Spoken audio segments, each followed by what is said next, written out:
వృక్ష సంపదను కాపాడుకోవాలి.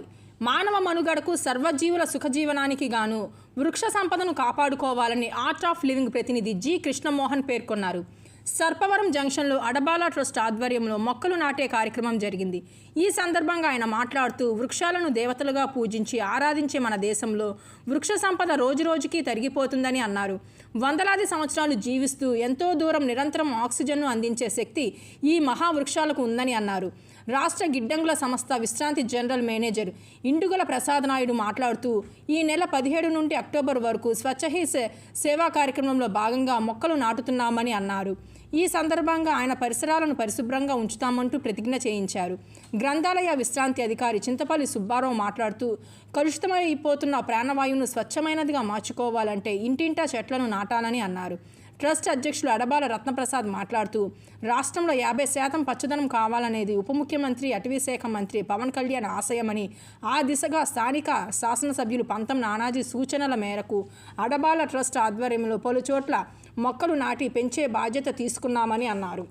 అక్టోబర్ 1 వరకు నిర్వహించాలని స్వచ్ఛ భారత్ కార్యక్రమంలో భాగంగా పరిసరాల పరిశుభ్రత, వాతావరణ కాలుష్యాన్ని నివారించడం చేయాలనే గవర్నమెంట్ పాలసీలో ఈరోజు మనం స్వచ్ఛత ప్రతిజ్ఞ చేద్దామండి. స్వభావ స్వచ్ఛత, సంస్కార స్వచ్ఛతను అనుసరించి మేము స్వచ్ఛత కొరకు కట్టుబడి ఉంటామని, అందుకొరకు మా సమయాన్ని అంకితం చేస్తామని, సంవత్సరానికి 100 గంటలు అంటే వారానికి 2 గంటల చొప్పున పరిశుభ్రత కొరకు స్వచ్ఛందంగా పాటుపడతామని, బహిరంగ ప్రదేశాల్లో చెత్త వేయమని, ఇతరులు చెత్త వేయనివ్వమని, పరిశుభ్రత అన్నది దైవత్వం, తరువాత దైవత్వం అంత గొప్పదిగా భావిస్తామని ప్రతిజ్ఞ చేస్తున్నాము. ఈ కార్యక్రమంలో ప్రజలందరూ పాల్గొని ఆంధ్రప్రదేశ్ స్వచ్ఛ ఆంధ్రప్రదేశ్, గ్రీనరీ ఆంధ్రప్రదేశ్గా చేయాలని కోరుకుంటున్నాము. ఈ అవకాశం ఇచ్చిన అడబాల రత్నప్రసాద్ గారికి ధన్యవాదాలు, కృతజ్ఞతలు. అందరికీ నమస్కారం అండి. ఈరోజు ప్రకృతి పరిరక్షణలో భాగంగా అడబాల ట్రస్ట్ తరఫున రత్నప్రసాద్ గారు అనేక కార్యక్రమాలు చేస్తారన్న విషయం మనందరికీ తెలుసు. ఆ ఆధ్వర్యంలోనే ఆయన ఏంటంటే ఈరోజు మన నాయుడు గారు కొన్ని మొక్కలు సేకరించడం, అంటే వారి సొంత ఖర్చులతో కొనడం, అలా కాకుండా ఆటోల ఖర్చులు కూడా వారే భరించి ఇక్కడ ట్రీ కార్డులు వేసి మొక్కలు వేయాలనే ఉద్దేశంతో ఈరోజు వాతావరణాన్ని కాపాడాలి. మనకు అందరికీ తెలుసు కదా, మన అందరం ఆక్సిజన్ లేకపోతే బతకలేని పరిస్థితి ఉంది. ఇలాంటి టైంలో ఏంటంటే ప్రజలు ప్రకృతిని పరిరక్షించే భాగ్యాలు వదలడం వల్ల అనేక వరదలు వస్తున్నాయి, ఎండ తీవ్రత పెరిగిపోతుంది, వాతావరణం అనేక మార్పులు వస్తున్నాయి. వీటిని అన్నీ కాపాడాలంటే ముఖ్యం అందరికీ మనిషికి కావాల్సింది ఏంటంటే ఆహారం లేకపోతే ఒక 30 రోజులు బతుకుతాడు, నీరు లేకపోతే ఒక 3-4 రోజులు బతుకుతాడు, కానీ గాలి లేకపోతే ఎక్కడ బతుకుతాడనే విషయం మనందరూ గమనించాలి. ఆక్సిజన్ చాలా అవసరం. ఆక్సిజన్ ఇచ్చే మొక్కలు పెంచడం వల్ల మనకు వరదలు రావు, ఎండ తీవ్రత తగ్గుతుంది, తుఫాన్లు రావు. మానవ జీవనానికి, మనుగడకి ఎంతో సహాయం చేసే ఈ మొక్కని మనం నాటవలసిన అవసరం ఉంది. మామూలుగా ఇప్పుడు మనం వివరాలు సేకరిస్తే ఒక మనిషికి 7 మొక్కలు ఉండాలన్నారు. భారతదేశంలో మనిషికి 7 మొక్కలు చొప్పున ఉన్నాయట మనకి ఆక్సిజన్ పీల్చుకోవడానికి. కానీ కెనడాలో చూస్తే ఒక మనిషికి 8,000 మొక్కలు ఉన్నాయని విషయం చెప్తుంది. మరి మనం ఎంత వెనకబడి ఉన్నాం, చిన్న దేశం అయినప్పుడు కూడా. అందువల్ల ప్రతి ఒక్కరు విరివిరిగా ఈరోజు ఏదైనా చేసినా మీరు భగవంతుని సేవ అనుకోవాలి ఇది. ఎందుకంటే ఇది లేకపోతే మనం ఏ విధమైన కార్యక్రమాలు చేయం. మన పిల్లలు ఇంజనీర్లు అవరు, మన పిల్లలు డాక్టర్లు అవరు. ఎందుకంటే వాళ్ళకి వాతావరణం లేకపోతే మనుగడ ఉండదు, వాళ్ళ ఆరోగ్యాలు బాగుండవు. వాళ్ళు ఏంటంటే సూసైడ్ టెండెన్సీస్ కూడా వస్తున్నాయి, స్ట్రెస్ లెవెల్స్ పెరిగిపోతున్నాయి.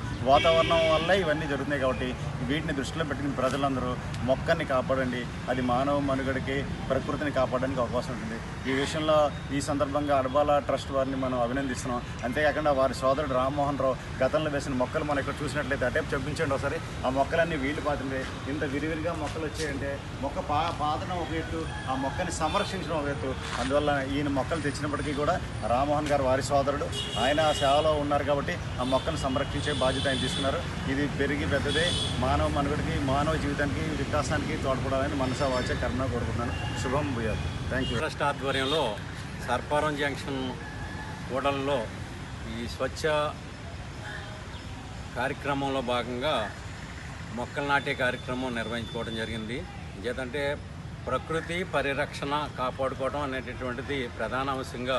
చేతంటే ఈ వేళ చూస్తున్నాం విపరీతమైన ఎండలు, విపరీతం వర్షాలు, తుఫాను. మరి మన రాష్ట్రంలో 50% వృక్షాలతోటి ఉండాలనేది మన అటవీ శాఖ మంత్రి, ఉప ముఖ్యమంత్రి పవన్ కళ్యాణ్ గారి లక్ష్యం. ఆ దిశగా మన గ్రామీణ శాసనసభ్యులైన పంతం నానాజీ గారి సూచన మేరకు ఈరోజు అడబాల ట్రస్ట్ ఆధ్వర్యంలో మొక్కలు నాటుతున్నాం.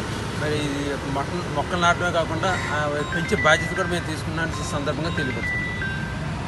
ఏర్పడే పరిస్థితులు ఉన్న క్రమంలో ఏదంటే మనం మొక్కలు పెంచుకోవడం, మొక్కలు సంరక్షించుకోవడం, అదేవిధంగా చెట్లు అడవులు అది పరిరక్షించుకున్నప్పుడు మాత్రమే సరైనటువంటి వాతావరణం కాపాడుకోవడానికి అవకాశం ఉంటుంది. అలాంటి వాతావరణ పరిరక్షణకి అదేవిధంగా వాతావరణం కాపాడుకోవడానికి ఈ మొక్కలు చాలా అవసరం. కాబట్టి ఈ మొక్కలు మనం నాటుకోవడం, అదేవిధంగా దాన్ని సంరక్షించుకుని ఉన్నతమైనటువంటి వృక్షాలు కానీ మన అడవులుగా ఎందుకంటే బెంగళూరు సచివాలయం అడవుల మధ్యలో ఉన్నట్టుగా పూర్వం అనుకునే వాళ్ళం. ఈవేళ వాతావరణ పరిస్థితుల మార్పుల్లో రకరకాలుగా మార్పులు చెందడం జరిగినాయి. అంచేత అలాగా మనం కూడా అడవుల మధ్యలో ఉండేటటువంటి గ్రామాలు కానీ టౌన్లుగా ఉన్నప్పుడు మాత్రమే ఆరోగ్యవంతమైనటువంటి స్వచ్ఛమైనటువంటి గాలి పీల్చుకోవడానికి, స్వచ్ఛమైనటువంటి నీరు తాగడానికి అవకాశం ఉంటుంది. కాబట్టి ఈ మొక్కలు నాటేటటువంటి కార్యక్రమం నిర్వహించినటువంటి అడబాల ట్రస్ట్ రతన్ ప్రసాద్ గారికి, సమకూర్చినటువంటి ప్రసాద్ నాయుడు గారికి, మిత్రులందరూ కూడా ధన్యవాదాలు, నమస్కారాలు తెలియజేసుకుంటూ ఈ కార్యక్రమం విజయవంతం చేసినందుకు అందరికీ కూడా కృతజ్ఞతలు, ధన్యవాదాలు, నమస్తే.